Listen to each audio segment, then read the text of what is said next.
Bismillahirrohmanirrohim. Assalomu alaykum barchaga. Hurmatli akalar, hurmatli ukalar. Navbatdagi 5 problem solving mavzuyimizga xush kelibsiz. Darsimizga. Ushbu darsdagi birinchi savolimiz sonni ikkinchi darajagacha oshirish funksiyasini tuzing. Mana bu imloviy xatolar bo'lishi mumkin. Buni to'g'ri tushunasiz degan umiddamiz.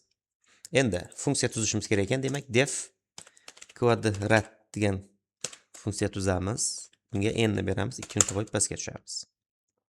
Bu nima qilsin? Darajaga oshirib bersin. Mana. Endi print deymizda, mana men buni bu yoqda ishlatsak ham bo'laveradi. Print kvadrat, misol uchun aytaylik 7 ni run qilamiz, mana 49. Funksiyamiz juda ham nima? Oson. Keyingisi userdan satr olib, unda a harfi nechta marta takrorlanganligini, mana men bu yerda takrorlanganini chiqaring.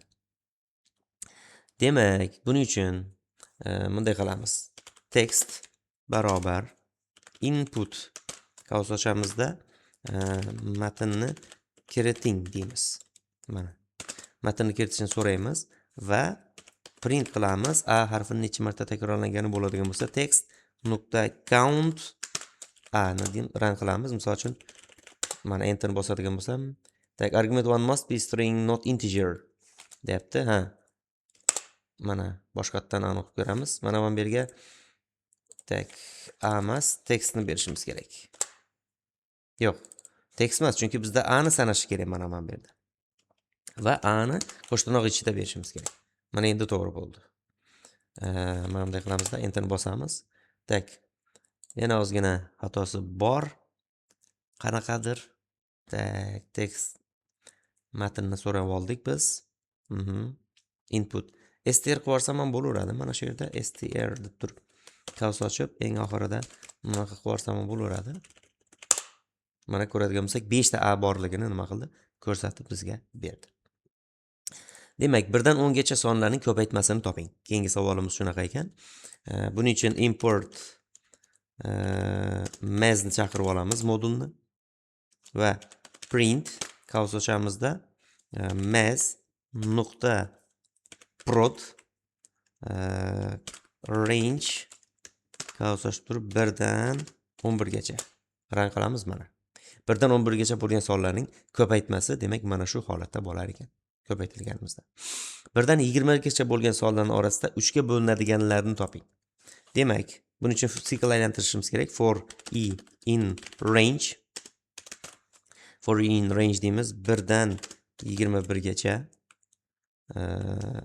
Endi shartimizni beramiz. If agar i'miz bo'linganda 3 ga barobar bo'lsa 0, 0 ga buni print qilamiz.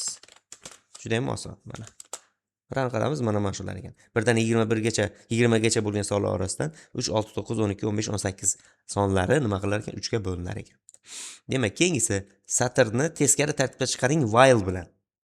Biz misol uchun boshqa holatlarda chiqarib ko'rganmiz, lekin while bilan chiqarib ko'rmaganmiz.